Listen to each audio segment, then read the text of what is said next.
All right, what is up, guys? Welcome back to the Art of Show. Today we have our very first return guest.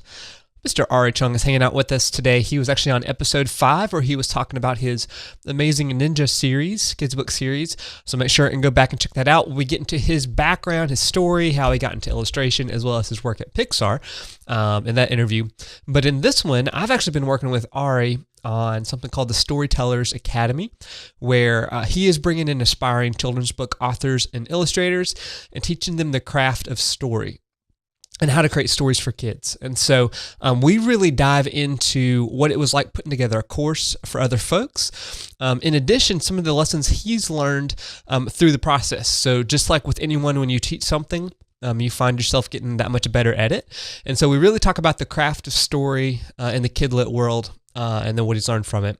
We also get into, it's kind of like mind mapping a little bit with your stories, but an idea that Arree actually got from Peter Brown on how to put together different ideas for a story and kind of plotting it out before you get it out there. So it was a blast. Arree's a ton of fun to talk to, and hope you guys enjoy the interview with Arree. Welcome to the Art of Show, where we feature the people who are creating amazing stories for kids. Join us as we chat with children's book illustrators and authors, storyboardists, animators, and more. Now, their art might be for kids, but aren't we all just kids at heart? Here's your host, Brendan. All right, guys, welcome back to the podcast. We're hanging out with Arree today. Arree is the first time second guest on the show.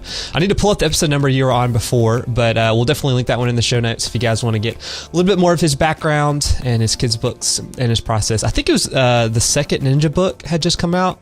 Is that right? I think so, yeah. And we talked to that. But I've been doing some stuff with Arree over at the Storytellers Academy, which we'll link up here in the show notes as well. And there's some fun stuff we wanted to chat about today in relation to that. For folks that may not know kind of what you're doing over there, can you kind of give like a quick plug for it and what you're trying to do? Sure. Yeah. So Storyteller Academy is an online school that I founded about 6 months ago.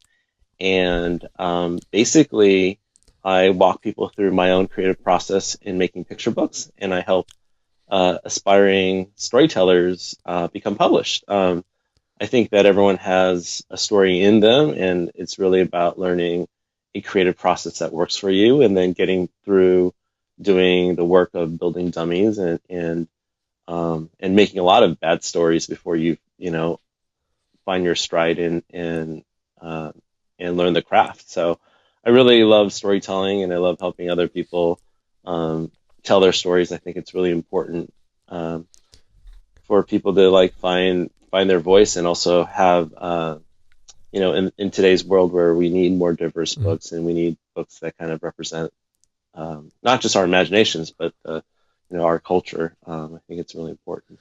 Yeah. And so we're in the second semester, how are you calling it? Or second, I guess, season of the class? Term. There it is. Okay. I knew it was a school term. I went to Art Center. Yeah, I went to Art Center, which has 3 terms a year, and I kind of modeled my school around Art Center since I love that experience. That's cool. Yeah. So I think we might have gotten into this last time, but I definitely want to get to it again. Where did the idea come from as far as wanting to teach other folks? Mm-hmm. Well, I've been wanting to teach for a long time, and it's something that I thought I would maybe do when I'm, retired and old. But, But I actually thought that I wanted to sort of teach this year, maybe at a community college or at an art school. And I looked at some opportunities nearby, but there wasn't any opportunities to teach storytelling from a picture book, or teaching about picture books, since it's such a unique and niche thing. I could probably teach figure drawing or some other things, but I wanted to actually teach what I do, for a living, which is making picture books and making stories. And then I was at the gym, and I thought, why don't I ask people on Facebook whether they're interested in taking a class with me? And so once I did that, then there were a bunch of people that said, yeah, I'd want to take a class with you. And then from there, I ran a webinar to sort of tell people what I would do, and then a bunch of people signed up on the webinar, and we had our first term. So that's kind of how it all came about. I think online is the perfect solution because, with picture books, with a lot of people who want to make picture books, they have full-time jobs. They're not necessarily like looking to go back to school.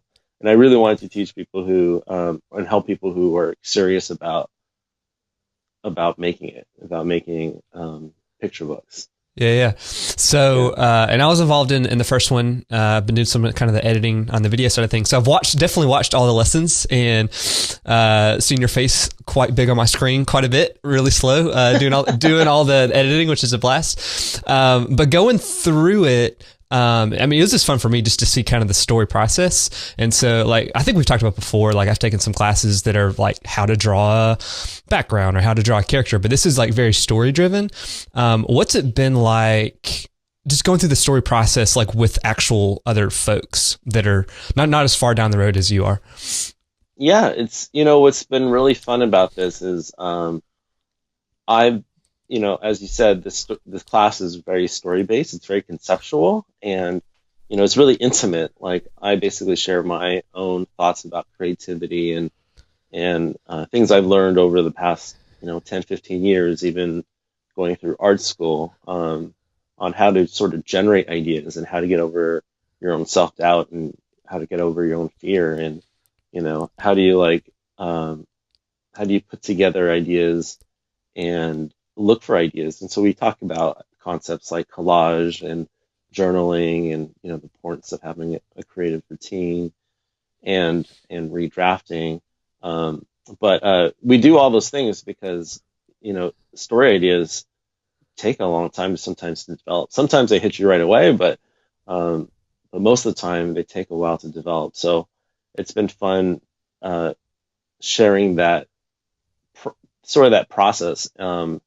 And it sort of does take a class to teach that because there's just so much to kind of go over. And I think you only learn about the creative process once you become a maker and you're actually doing it yourself, So it's been really neat to share that in an intimate way. And I think that's what separates Storytell Academy and also my class probably versus other like storytelling classes, or is that it's a lot more conceptual and sort of abstract. And it's not just about abstract concepts. You actually end up doing the work. You end up making a dummy. Yeah, making your ideas. Yeah. So what's it like having folks go through the process and seeing folks? Because I've seen some of the dummies that have come across, like at the end, like what's it like for you just as a teacher to kind of see folks go through that whole process? Oh, it's super fun. The most rewarding parts actually is working with students in critique groups, and having these aha moments. A lot of times we'll start off with stories that are pretty generic, and everyone kind of stumbles across the same kind of early problems of getting stuck or just making really sort of generic stories, and trying to like find the heart of your story. And there's been several instances where we're talking and we're reviewing and making ideas for the story, and then a student would share a personal experience and actually start sharing about what her motivations are in making the story. Or sometimes the student will talk about like their kids, just we're just kind of casually talking, and we actually find a story in that conversation. That's instead. Cool. And then and so sometimes like I think we can overthink a story and then end up making it more generic. Like, I'm going to tell a story now, and then it says once upon a time, and then you start off with that kind of thing, and then it just becomes really generic versus trying to find the sort of the inspiration and the theme of something that happened in real life, and then taking that as the ground basis for making a story. Is there an example of that kind of stands out, like a problem you've worked through? Yeah, I can tell you just one or two real quick. So last term there was a student who she wanted to make a story about her two characters and going sledding, and they're going sledding, and they're trying to like one character didn't want to really go sledding, and the other character did, and there's all these events that happen. What didn't kind of get through was like the reason why one character wanted to go versus one didn't. And then she shared about her family, how she didn't like to go skiing. Her dad really did, Yeah. and that, and she told us this whole story about how this one time, he dragged the family to I guess a lot like the lodge, and and she's like, and he's telling her that, oh, you're gonna love it, and it's gonna be so much fun. It's hard in the beginning, but you're gonna like it anyway, and trust me, you're gonna like really like this, and so they go skiing, and at the end of the day, she hates it. Yeah. And she never wants to, and she doesn't want to ski, and it was sort of funny, like, she was doing this because, she loves her dad, and she like didn't want to disappoint him.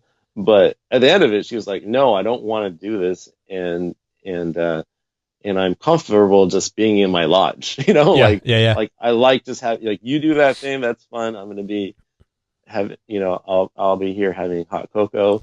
So, we sort of took that basis and developed the characters more with her two characters. And, storytelling is so nuanced where, you really have to build like the excitement of one character and him being like very good natured, and he wants to do this. It's a friendship story, he wants to do this because he wants to share something that he loves with his friend, and his friend just loves like reading, or loves having hot cocoa inside the lodge.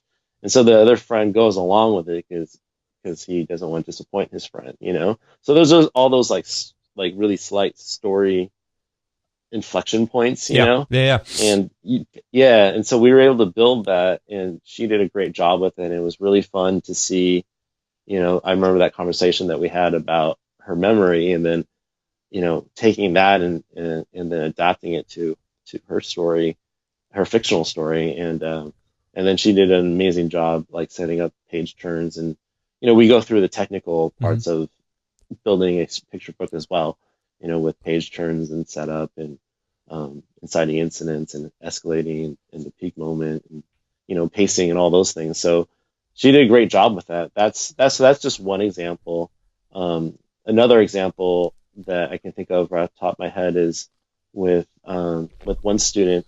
One of the early problems that I think most people have is they want to tell stories that are going to like save the world and have a really big sort of like a sort of a preachy kind of story that here's a lesson to here's the moral of the story. Yeah, exactly. So it's they often kind of times go around ideas of like, don't give up, and you can achieve anything you want to achieve if you stick to it. And I'm definitely guilty of making those kinds of stories too. Like, I've done that plenty of times in the past, and it comes from a good place. But anyway, this one student, he made a story, and once we had our one-on-one check-in, he already knew. He was like, yeah, I already know this story isn't relatable to kids, it's probably not that good.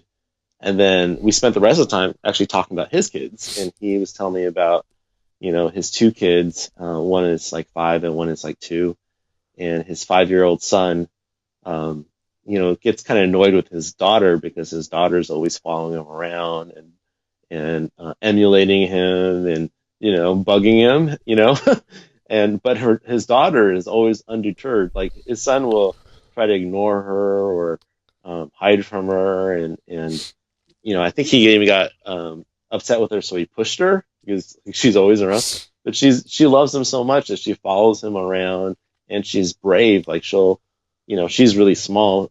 He'll go upstairs because he thinks it's like hard for her to climb the stairs, and she'll climb the stairs to go hang out with him.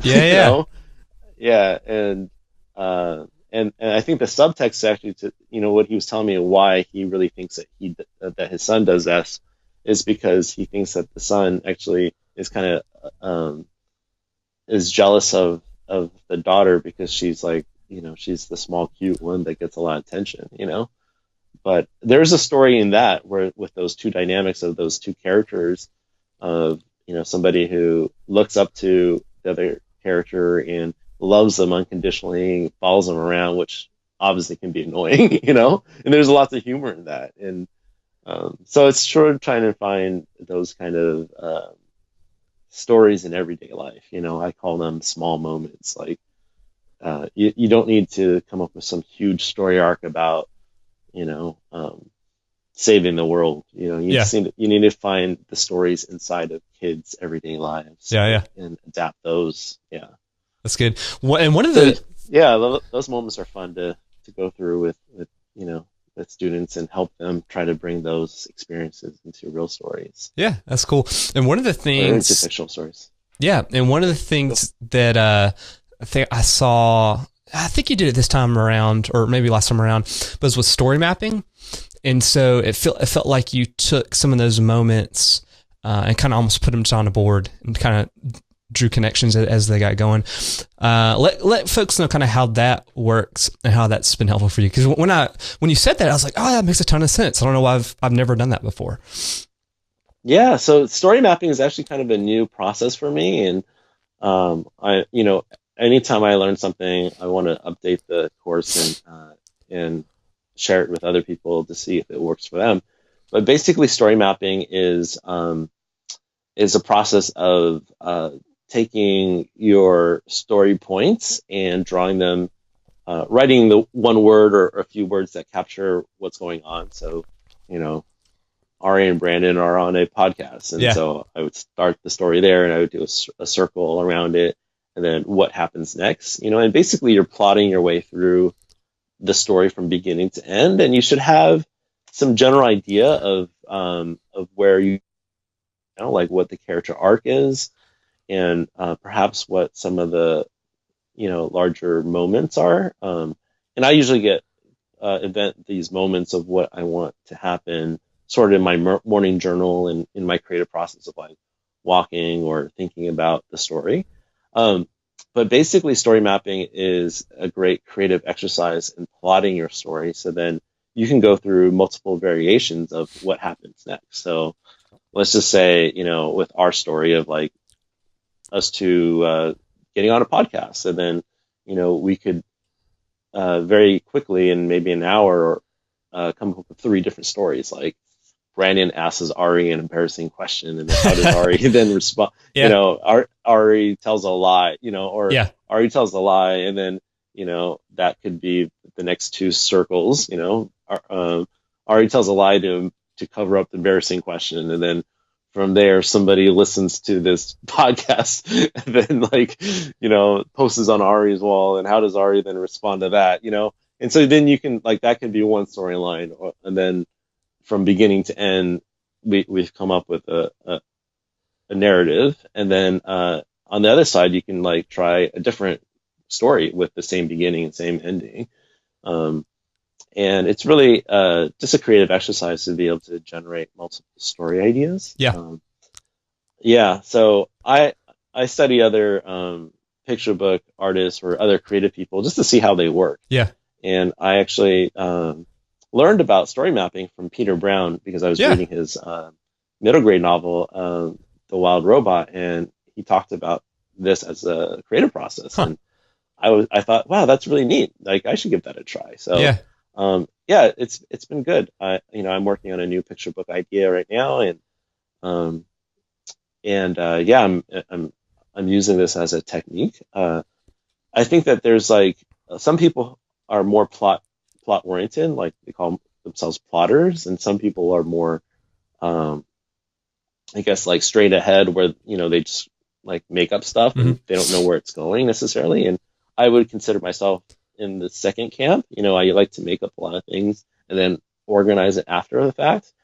But I find plotting and story mapping to be very helpful after you've made up a few things, and then you're going through this process of organizing your thoughts. And and perhaps trying out different variations. In the past, I used to like just I would make a dummy as soon as I could, and then change that dummy, and make multiple dummies and then figure it out from there.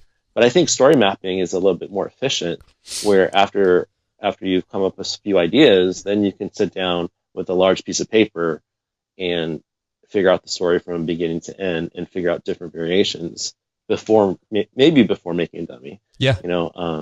Maybe right after you made your first dummy, you can try out a few variations. I think it's an organic process. You kind of gotta try it out. See what works for you. Yeah, it's real cool. It's almost like with animation, it's like pose to pose. It feels like it says you've got those like beats of your story, and then you still get the creativity of like how you're getting to the beat, but you kind of know like this is where I'm going next. So that's cool. Exactly. That's a great analogy. And I think like, with that analogy, like what's great with pose to pose is you're really efficient with how much time you're putting in and getting to the end and being really thoughtful about that. But when you do straight ahead animation, you'll discover some things that you probably wouldn't just discover if you just let your imagination kind of go.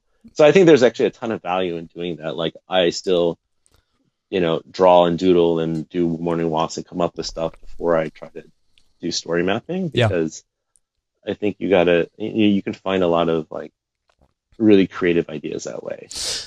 So for the super nuts and bolts of it, is this digital? Is this physical? Like let's say you're working on a story right now. So you have an idea. What do you do next with that idea? Yeah. Well, so, like for an example, I have a funny fairy tale, tooth fairy idea right now. And so I've been journaling about it and making little doodles and then, I just like do a lot of that, and I collect them into a folder. Okay.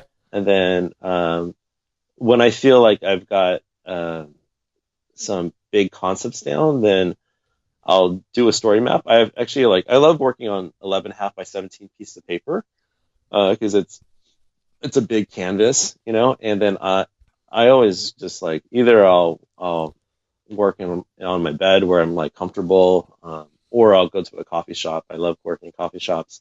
And then I basically just start story mapping. And, sometimes I'll have like 2 different variations of the story in my head, and I'm not sure which one I like better.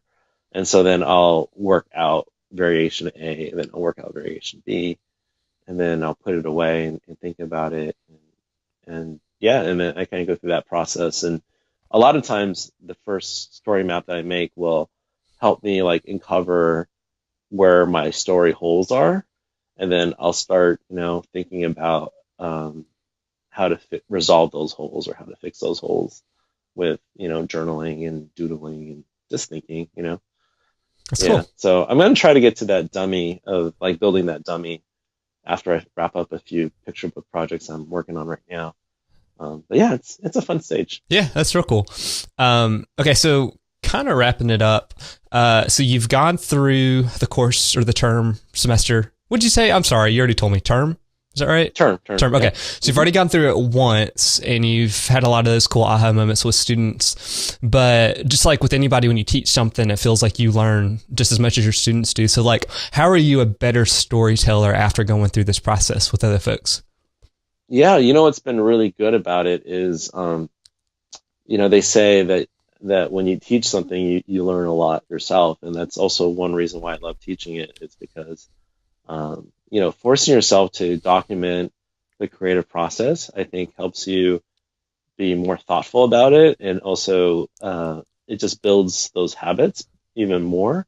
And so I'll give you a very specific example of how teaching this class has helped me is, I've been thinking about, the different kinds of page turns and I'm starting to build guides for my students just so that they're, it makes some of the concepts more tangible. And then in that process of doing that, I'm finishing this story right now. It's called Mixed, and I think it's the best thing I've done so far. And I'm so excited about it. But, I finished basically like 90% of the art, and I went, I always build a dummy. I build multiple dummies as I go through the process, so that way I see what the exact book is going to look like. And this last time going through the dummy, I realized that there were a few opportunities to improve the page turn, to simplify things and make the page turn much better. And I realized this because I was building a guide for the students on page turns, because there's certain types of page turns that you can do. One of them I call movement, where basically you keep the background the same, and then you just change like the character, like one aspect, maybe, so for example, in John Clausen's books, he'll have the big fish, and the only thing he'll change is the eyeball, like direction, and everything else is exactly the same. And, just by changing one thing, which is something that is, very intentional from a design perspective, most people wouldn't be that thoughtful to think about, like, I'm going to keep everything else the same and just change this one thing for the story moment. It's really powerful, a powerful, thoughtful sort of design choice. And so I went through my dummy and I was like, oh, I can make this page turn way better if I didn't change the background and didn't change the camera angle, and I just changed the characters and what their reaction is. And so I'm going back through and redoing that, redoing 2 spreads, which is, a decent amount of work, but it's going to make the story better.